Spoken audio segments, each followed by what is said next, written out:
আসসালামু আলাইকুম বন্ধুরা, আশা করছি আপনারা সকলে ভালো আছেন আর আল্লাহর অসীম রহমতে আমরাও খুব ভালো আছি। তো আজকের আমার রেসিপি হচ্ছে মিক্সড ডাল দিয়ে আপনাদের সঙ্গে খুবই সহজ একটা ডায়েট রেসিপি শেয়ার করছি, রাতের ডায়েট রেসিপি, যেটি ঘরে থাকা সামান্য উপকরণ দিয়ে খুব সহজে বানিয়ে নেওয়া যায় আর খেতে হয় কিন্তু ভীষণই মজাদার। আর এটা যারা রাতের ডায়েট চার্ট করতে চাচ্ছেন তাদের জন্য কিন্তু ভীষণই কার্যকরী আর এত সুন্দর নরম সফট যা বলে বোঝাতে পারবো না, আর খেতেও কিন্তু ভীষণই মজাদার। আর যারা আমার চ্যানেলে নতুন, তোমাদের যদি আজকের রেসিপিটা ভালো লেগে থাকে আর আমাকে যদি বন্ধু করতে চাও তাহলে প্লিজ সাবস্ক্রাইব করে পাশে থেকে যেতে পারেন। আশা করছি বন্ধুরা স্কিপ করে দেখবেন না, আর ভিডিওটা শুরু করার আগে ছোট্ট একটা লাইক দিয়ে শুরু করবেন। তো চলো শুরু করা যাক। তো এখানে আমি মিক্সড ডাল নিয়েছি, যেটা তড়কা ডাল বলা হয় সাধারণতভাবে। তো এখানে আমি 2 কাপ মতো নিয়েছি, আপনাদের পরিবার অনুযায়ী বাড়িয়ে কমিয়ে নেবেন। আর এটাকে আমি 5 থেকে 6 ঘন্টার জন্য ভিজিয়ে রাখছি। আমি রাতে বানাবো সেই জন্য আমি সকালবেলায় ভিজিয়ে দিয়েছিলাম, আর এটাকে আমি 5 থেকে 6 ঘন্টার জন্য ভিজিয়ে রেখেছি। তো 5 থেকে 6 ঘন্টা পর ফিরে এলাম বন্ধুরা।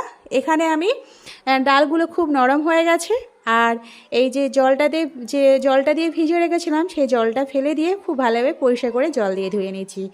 আর এখানে আমি সবজি অ্যাড করছি, আপনাদের মধ্যে পছন্দ মতো সবজি এখানে নিতে পারেন। আর এখানে আমি বেশ কিছুটা কাঁচা লঙ্কা দিচ্ছি, আপনারা ঝালটা কম বেশি বাড়িয়ে কমিয়ে নেবেন।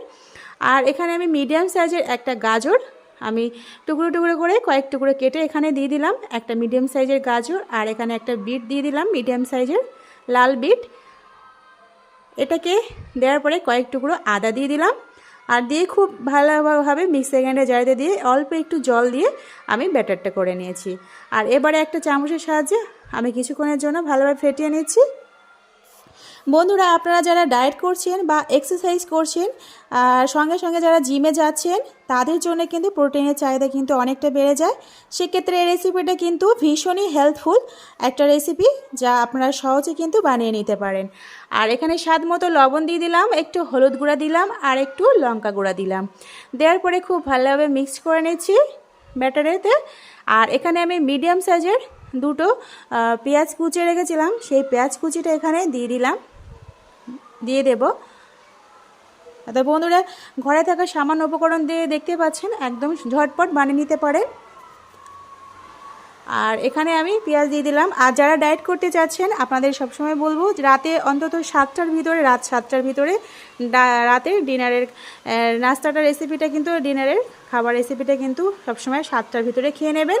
রাত যেন 9টা কিংবা 10টা যেন না বাজে, অন্তত ঘুমানোর 2 থেকে 3 ঘন্টা অন্তত খাওয়া আগে কিন্তু বেটার হয়। তো এখানে খুব ভালোভাবে মিক্সড করে নিয়েছি। আর এখানে 10 থেকে 20 মিনিটের মতো আমি একটু রেস্ট রেখেছিলাম। আপনারা চাইলে হাতে যদি সময় না থাকে তাহলে কোনো রাখার প্রয়োজন নেই, সাথে সাথে ভাজা করে নিতে পারেন। এবার একটা ফ্রাই প্যান নিয়ে নিলাম, এখানে আমি সরিষার তেল দিয়েছি। আপনারা চাইলে এখানে বাটার কিংবা ঘি কিংবা রিফাইন তেলও ইউজ করতে পারেন। এবার একটা চামচের সাহায্যে আমি এখানে ব্যাটারগুলো দিয়ে দিচ্ছি, যে মিক্সড ডাল ব্যাটারটা বানিয়ে রেখেছিলাম সব কিছু সবজি দিয়ে। তো দিয়ে দিলাম এখানে। আর এটা কিন্তু আমি খুব পাতলা পাতলা করছি, কারণ খেতে কিন্তু ভীষণই মজাদার হবে আর ক্রেপসি হবে খেতে।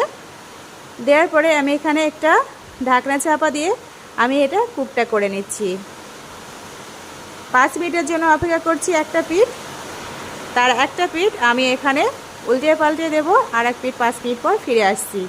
তো 5 মিনিট পর ফিরে এলাম বন্ধুরা। এবার আমি উল্টে দিচ্ছি, এভাবে উল্টে পাল্টে 2 পিঠে ভালোভাবে ভেজে নেব। আর একজন প্রাপ্ত মানুষের কিন্তু 2 থেকে 3টাই যথেষ্ট। আর আপনারা যারা ক্যালোরি মেনটেন করে খাওয়া দাওয়া করছেন, ভীষণ সফট টেস্টি কিন্তু এই রেসিপিটা, আর হাই প্রোটিন। সবসময় কিন্তু বাসাতে কিন্তু যখন খুশি মন চাইলে কিন্তু বাসায় বানিয়ে নিতে পারেন। তো বন্ধুরা, কেমন লাগলো আমার এই রাতের ডিনারের ওয়েট লসের রেসিপিটা কমেন্টে কিন্তু জানাতে ভুলবেন না। আর লাইক করবেন, প্রয়োজনে শেয়ার করবেন বন্ধুদের কাছে। তো এত সুন্দর খেতে হয়েছিল আর এত সুন্দর সফট হয়েছিল যা বলে বোঝাতে পারবো না। তো দেখতে পাচ্ছেন কালারটা কত সুন্দর হয়েছে। আর এইভাবে 2 থেকে 3টে খেলে কিন্তু পেটটা কিন্তু একদমই ভরে যাবে, আর কিন্তু কোনো ক্ষুধা লাগবে না। তো বন্ধুরা, ভালো থাকবেন, সুস্থ থাকবেন। আজকে এই পর্যন্ত, খোদা হাফেজ।